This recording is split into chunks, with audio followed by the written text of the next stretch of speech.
Hey guys, and welcome back to the show. Today's video is just a top 5 of my favorite games for this console. This is the Sega Saturn. A few days ago I did a game room tour. I'll leave a link to that video up here. And coming across the Sega Saturn in the game room, it inspired me to share my top 5 games for this system with you guys. Forget that it was an alleged nightmare to program for and that it came second to the all-conquering Sony PlayStation. There is still so much to discover in Sega's black box of joy, the Sega Saturn. Here's 5 games to take a look at.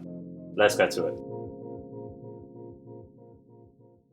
It's difficult choosing just one of Sonic Team's Saturn titles, but as Nights is so unlike anything else that came out for the Saturn, I thought that I'd include it on this list. The gameplay basically involves flying around a pseudo 3D world, passing through rings to open the level exit. The atmosphere is surreal, but to reach that euphoric state you need to master the art of infinite looping, passing through rings quick enough to maintain the timer and effectively loop the level several times whilst generating insane scores.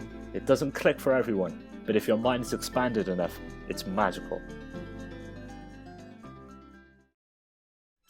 Panzer Dragoon 2 Zwei, or Zwu, I don't really know how to say this.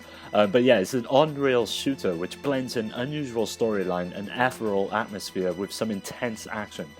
Unlike contemporaries such as Star Fox, Zwei allowed the camera to be panned all around the dragon mount and therefore fire at enemies coming from all directions. It also improved on the first by providing a devastating berserker attack. Zwei is remembered best for its wild set pieces and epic bosses. This is definitely one of the high points of the Panzer Dragoon series. No other system at the time could do 2D like the Saturn, and the game exemplifying this was Guardian Heroes. Unlike Final Fight, which had a variable plane of movement, Heroes only had 3 planes where movement was restricted to left and right, with players needing to alternate between them. It ensured the fighting engine was precise, well defined and unlike anything else. Treasure also blessed it with a fantastic anime intro and dozens of frames of super liquid smooth animation. Then there was the ability to collect extra characters to fight as, and even control a powerful undead warrior. Pure, simple genius. Virtua Fighter 2. Whilst the Saturn did not lack decent 3D fighters, none of them could hold a candle to Virtua Fighter 2. While it wasn't the most accessible game to grace the console, arguably its only weakness, Virtua Fighter's 2 perfectly weighted controls, fluid animation and sheer depth really set the game aside, and the stunning high-resolution 60 frames per second visuals only helped sweeten the deal. While AI was competent enough, Virtua Fighter 2 was always best enjoyed with a friend of roughly comparable skill, where learning a character and devising tactics accordingly to beat them became the order of the day, and it still plays like a dream to this day.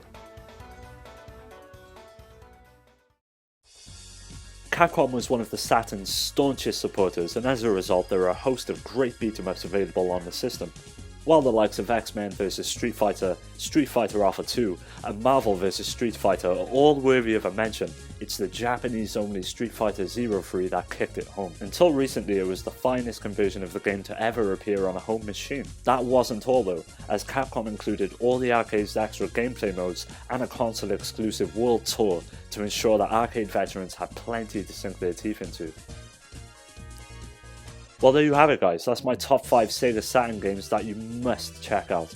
I'm interested to hear your favourite games from the machine, so make sure to sound off in the comment section to let me know.